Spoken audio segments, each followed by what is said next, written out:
Iran has caused more hardships in Israel with its barrage of sophisticated missile attacks, even as foreign ministers from three European countries, namely the UK, Germany, and France, held talks with their Iranian counterpart, claiming to seek a resolution to the ongoing conflict.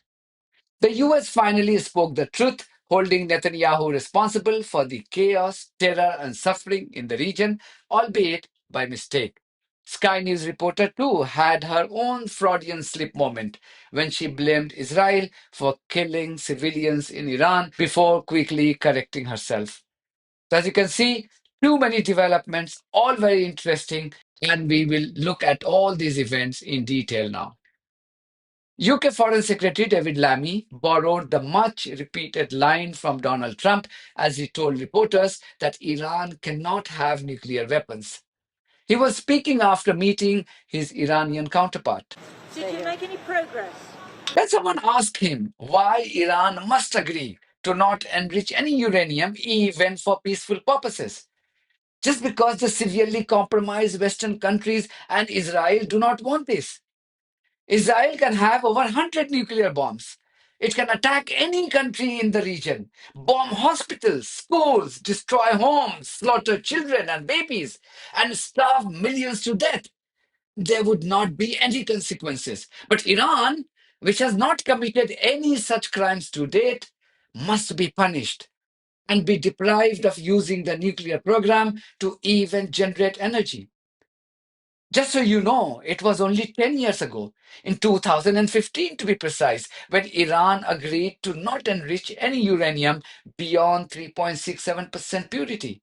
This came after Tehran struck a deal with six world powers: China, France, Germany, Russia, the US, yes, the US, and the UK. But 3 years later, a madman called Donald Trump tore up that deal that his own country had agreed to and imposed brutal sanctions on Iran. You're talking about fairness? Since then, Iran has at least been complying with the IAEA guidelines and has still not withdrawn from the Nuclear Non-Proliferation Treaty, or the NPT. In contrast, Israel has never allowed the IAEA to inspect its nuclear sites and is not even a signatory to the NPT.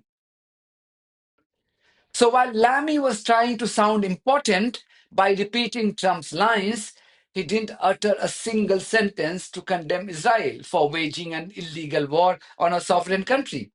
Clearly, he knows he has a lot to lose if he criticizes Israel. He may not even remain a minister. That's the truth. Listen to this US expert, Aaron Stein, director of the Middle East program at the Foreign Policy Research Institute in the US, who dealt with this subject on BBC Radio 5 Live this afternoon. Let's talk to Aaron Stein, president of the Foreign Policy Research Institute in Philadelphia and an expert on security and proliferation issues in the Middle East. Welcome to the programme. My pleasure. Thanks for having me. Is this a realistic ask? Are these talks going to get anywhere if that is the start and the end of it, zero enrichment? Well, I think that's what I think that's what the Trump administration wants it to be, and that they think the ongoing Israeli attacks and, more realistically, the threat of U.S. involvement will force the Iranians to compromise on red lines that had previously stated, which is that it will not compromise on the enrichment issue. So it's to still wait and see. This is a country, though, that has endured 8 years of war against Saddam Hussein, decades of sanctions. I mean, obviously, they are being hit and they are being hit hard. But do you think in the greater scheme of things that will make any difference to their position?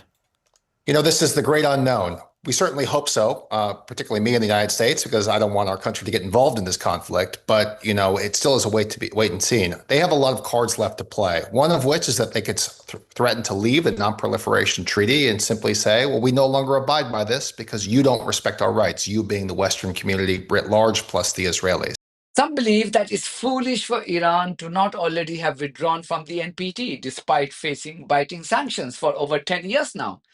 Some are also of the opinion that the Iranians need to reset everything and start afresh instead of being fools. That is, if they survive this conflict unscathed. Many also believe that they need to kick out the IAEA and become a nuclear power as soon as possible and agree to give up their nuclear ambition only if the rogue settler colony of Israel is also made to do the same. Earlier today, Iran launched 2 waves of missile attacks on Israel. In its first attack, an Iranian missile destroyed a building right next to the Microsoft headquarters.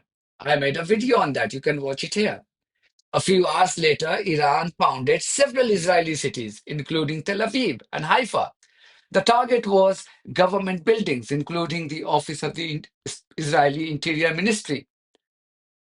Iranian missiles have already destroyed the Haifa port, Haifa oil refinery, and the Haifa power plant. The explosion today was so powerful that nearby structures were also damaged. You can watch the video on our Telegram channel, details on the screen. This is how Al Jazeera reported the development. Take us through, first of all, the aftermath of the latest wave of Iranian missile strikes on Israel.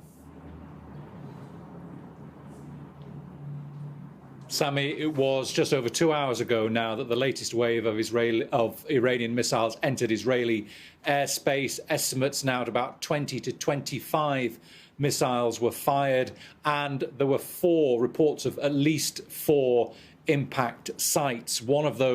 At least one of those, again in the port city of Haifa, a building called the Sail Tower was hit, it seems, and this is a government district centre with government administrative offices in it. There are reports of 17 people wounded just in Haifa, 3 of them seriously, 20 wounded across the country, and we're hearing that one woman has died now after having a heart attack in one of the shelters. Fed up with constant Iranian pounding, Danish transport and logistics company Maersk has decided to shut down operations in Haifa. In its latest statement, the company said, and I quote, "After carefully analyzing threat risk reports regarding the ongoing conflict between Israel and Iran, particularly the potential risks of calling specific Israeli ports and their implications for the safety of our crews, Maersk has made the decision to temporarily suspend vessel calls at the port of Haifa, Israel, and also suspend cargo acceptance for Haifa." End quote. Now, this is a death knell for Israeli maritime business.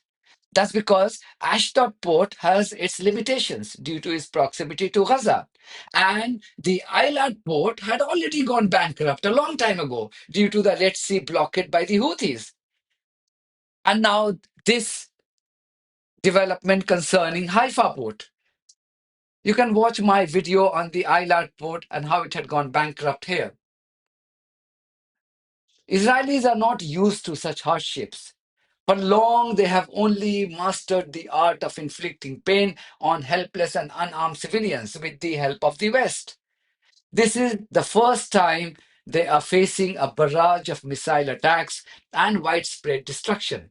No wonder there has now been a call for peace among the affected Israelis. This is the mayor of Haifa, arguably one of the most affected Israeli cities.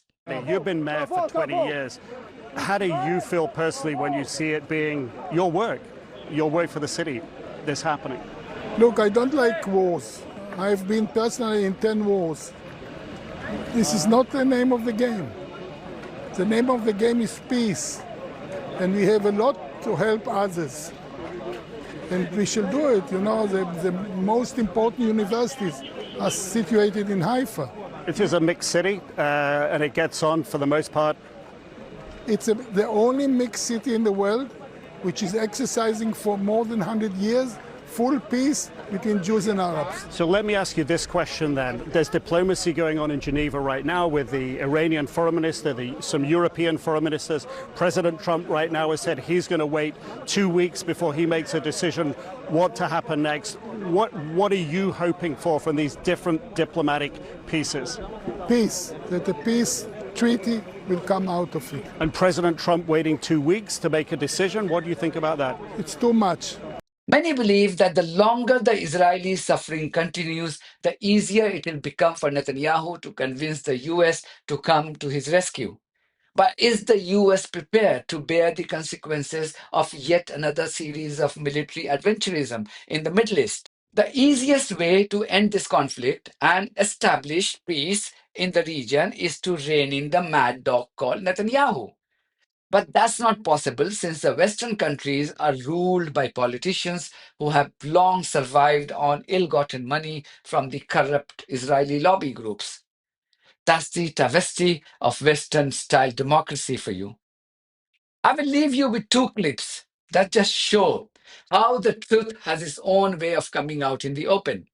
The first clip is of the US representative at the UN, who blamed the Netanyahu government for causing chaos and violence in the region, albeit accidentally. And then the second clip is of Sky News broadcast, where its reporter says how Israelis were killing civilians in Iran before quickly changing the term to Iranians. Israel's government has also spread chaos, terror, and suffering throughout the region. Iran's government has also spread chaos, terror, and suffering throughout the region. 7 sites targeted today by Israel. A human rights agency based in Washington has estimated more than 630 civilians have died, 630 Iranians have died. Thank you very much for your support of this platform and our journalism on buymeacoffee.com and Patreon. If you too think that our journalism is worth supporting, then you too should consider becoming part of it. Details are there in the description of this video. In the meantime, if you haven't subscribed to my channel, please do so, because that's one of the many ways you can support independent journalism. God bless you all.